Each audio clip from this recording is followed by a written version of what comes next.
पूजन करते समय, तुलसी को जल चढ़ाते समय, अभिषेक पूजन करते समय, घर में आप पूजन कर रहे हैं उस समय पर तुलसी को जल चढ़ा रहे हो, उस समय पर पीपल की पूजन कर रहे हो, उस समय पर बेलपत्री का पूजन कर रहे हो, उस समय पर आंवले का पूजन कर रहे हो, उस समय पर या कोई पूजन भजन आप कर रहे हैं उस समय पर दरवाजे पर अगर 3 सामने खड़े हो जाते हैं तो ये समझ लेना कि आपकी पूजा को भगवान ने स्वीकार कर लिया। कौन 3 है उसका स्मरण करिएगा। पहला, पूजन करते समय, भगवान की आराधना करते समय अंदर मंदिर में अपने घर में बैठकर आप भगवान निहला रहे हैं, भगवान की पूजन कर रहे हैं, अर्चना कर रहे हैं, सेवा कर रहे हैं, माला जाप कर रहे हैं, पूजन अर्चना कर रहे हैं, तुलसी को जल चढ़ा रहे हैं, उस समय पर 3 का दर्शन अगर आपको हो जाता है, आपके दरवाजे पर अगर आ जाते हैं तो आपका समझ लेना पूजा स्वीकार हो गया। पहले नंबर पर पूजन करते समय दरवाजे पर गौ माता आकर खड़ी हो जाए, समझ लो तुम्हारा पूजन सफल हो गया। आप पूजन कर रहे हैं अंदर से, गाय रंभा रही है, आप पूजन कर रहे हैं अंदर से, गौ माता गौमूत्र कर रही है, आप पूजन कर रहे हैं अंदर से, गौ माता गोबर कर रही है, आप पूजन कर रहे हैं अंदर से और गाय दरवाजे पर आकर खड़ी हो गई। तुम्हारी अर्चना में, तुम्हारी आराधना में, तुम्हारी साधना में गौ माता तुम्हारे सामने आकर खड़ी हो जाए। पूजन के समय पर अचानक आकर तुम्हारे द्वार पर तुम तुलसी को जल चढ़ा रहे हो, तुम्हारे दरवाजे पर आ जाए। और मेरा विश्वास कहता है, यहाँ जितनी मेरी जीजियाँ बैठी हैं, यहाँ जितने मेरे जीजा बैठे हैं, ये मेरा विश्वास कहता है आपके साथ कभी ना कभी ये जरूर हुआ होगा, पूजन के समय पर गौ माता का दर्शन होता ही, ये मेरा विश्वास कहता है। और ये कब होता है? जिस दिन आपका चित्त, मन, वृत्ति भगवान में रमी हो। चाहे तुम राम जपो, हनुमान जपो, शिव जपो, तुम्हारी मर्जी पड़े वो जपो। तुम देवी की भी पूजन कर रहे हो, किसी की देवता की पूजन कर रहे हो, कुल देवता की पूजन कर रहे हो, दिल से कर रहे हो, तो ये 3 का अगर दर्शन हो जाए तो कार्य सफल है। पहला, जम के बोलो, गौ माता। दूसरे नंबर पर हमारे यहाँ हम पूजन में लगे हुए हैं, आराधना में लगे हुए हैं, भगवान की अविरल भक्ति में लगे हुए हैं, भगवान की पूजन, आराधना और भक्ति में हम तल्लीन हैं। और दूसरे नंबर पर उस पूजन करते समय पर तुम्हारे घर की बहन बेटी तुम्हारे दरवाजे पर आ जाए तो समझ लो पूजन सफल हुआ है। क्या बहन बेटी के आने से पूजन सफल हो सकता है?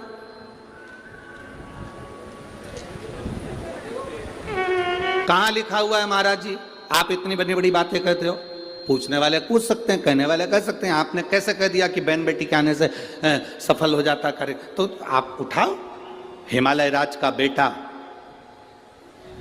बाणासुर से दोस्ती कर लेता,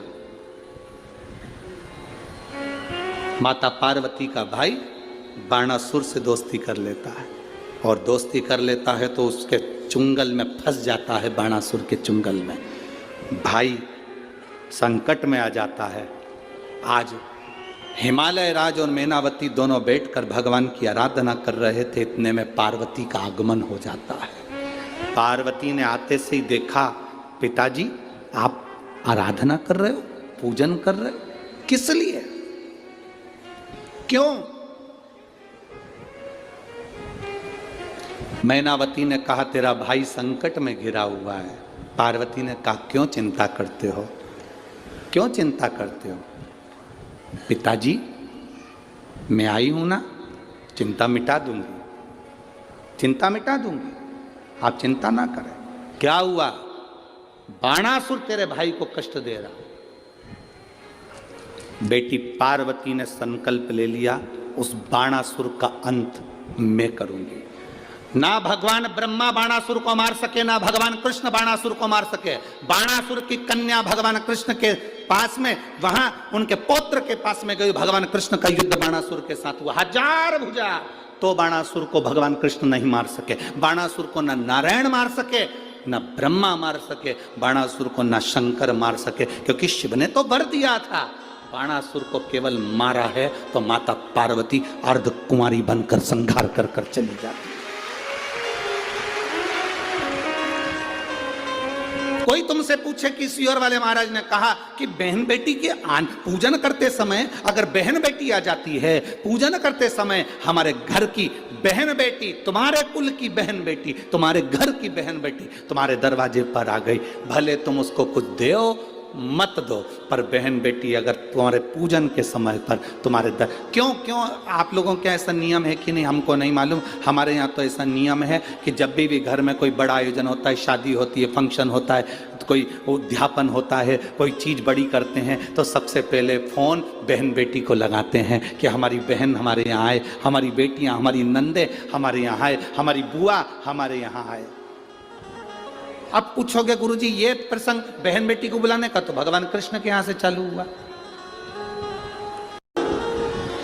नंद बाबा की बहन नंदा आकर घर में रहने लगी और भाभी को जब जापा हुआ तो सबसे पहले नंदा भगवान को हाथ जोड़कर कहती है, बाबा ऐसी कृपा करना, ए बाबा ऐसी कृपा करना, मेरे भैया की यहाँ 60 साल के बाद तो औलाद हो रही है, तो ऐसी कृपा करना कि उनके घर में लड़का हो जाए। और नंदा हाथ जोड़ती जोड़ती जोड़ती जोड़ती यशोदा जी के कक्ष में गई, और जो कक्ष में गई जाकर जो दर्शन करा तो लाला का दर्शन था। नंदा खुश हो गई, थाली उठाकर बजाने लगी कलदार से, और एक थाली को उठाकर उस नंदा ने बजाया, थाली को उठाकर।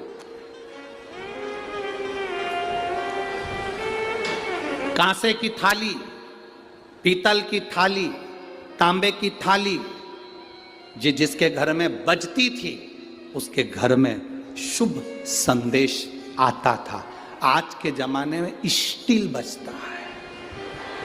अब आजकल के ज़माने में तांबा पीतल कांसा बजाते नहीं हैं। आज के ज़माने में तो जरा सी देर में बस बच्चा हुआ है, सूचना मिल गई, बैंड बाजा बजवा दो, ढोल नगाड़े बजवा। नंदा ने थाली बजाई थी और फिर आवाज आई थी, नंद घर आनंद,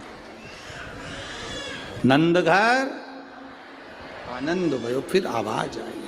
भजन करते समय, स्मरण करते हुए, नाम जाप करते हुए 3 का दर्शन हो जाए, तुम्हारे दरवाजे पर आ जाए, जीवन की सफलता मानना, पूजन सफल मानना। पहले नंबर पर जम के बोलो गौ माता, दूसरे नंबर पर बहन बेटी, और तीसरे नंबर पर हैं संत गुरुजन, जो निष्कपट भाव के, जो तुम्हारे दरवाजे पर कुछ मांगने नहीं आए हैं।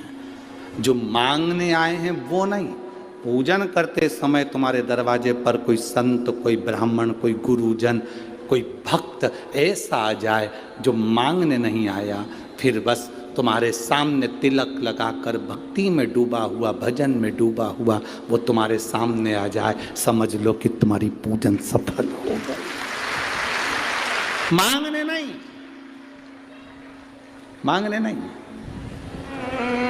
केवल आया, भजन गाया, सीताराम कहा, हर हर महादेव कहा, श्री शिवाय नमस्तुभ्यम कहा, जय श्री हनुमान जी कहा, और वो अपना चले गया। तुम्हारे दरवाजे पर मांगा नहीं उसने। असली संत तुम्हारे दरवाजे पर गुरुजन, ब्राह्मण जन, भक्त जन, कोई भगवत प्रेमी तुम्हारे दरवाजे पर दर्शन हो जाए पूजन के समय पर, समझ लो कि उसने स्वीकार कर लिया।